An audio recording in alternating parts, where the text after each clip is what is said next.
যে পুরুষ ঝগড়া হলে মুখে অশ্লীল ভাষা ব্যবহার করে সেই পুরুষ কখনোই তার নারীকে ভালোবাসতে পারে না। তারপর ঝগড়া শেষে বলে, সেটা রাগের মাথায় বলেছি। ভাই, রাগের মাথায় যে পুরুষ তার রাগ কন্ট্রোল করতে পারে না সে কেমন পুরুষ? উত্তম পুরুষ তো সেই পুরুষ যে পুরুষ রাগ কন্ট্রোল করে একটা নারীর সাথে ভদ্র ভাষায় কথা বলে। সে পুরুষ হলো আসল পুরুষ, ভালো চরিত্রের পুরুষ। সত্যি কথা হলো, রাগের সময় একটা পুরুষের আসল পরিচয় পাওয়া যায়।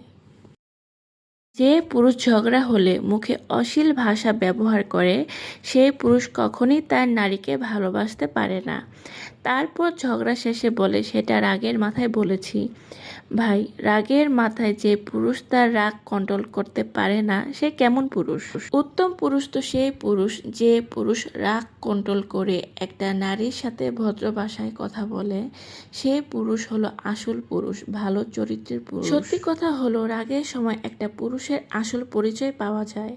বিয়ের পরে যখন একজন নারী সুন্দর থাকে, পরিপাটি থাকে, প্রাণ চঞ্চল থাকে এবং সারাক্ষণ হাসি খুশি থাকে, তখন সেটার পেছনে সেই নারীর হাজব্যান্ড এর হাত অনেক বেশি, যার যত্ন থেকে নারী সুন্দর থেকে আরও বেশি সুন্দরতম হয়ে ওঠে।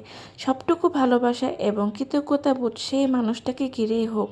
একটা স্বামীর ভালো ব্যবহার, আদর, ভালোবাসায় একটা নারী সুন্দর থেকেও আরও অনেক বেশি সুন্দর হয়ে উঠতে পারে।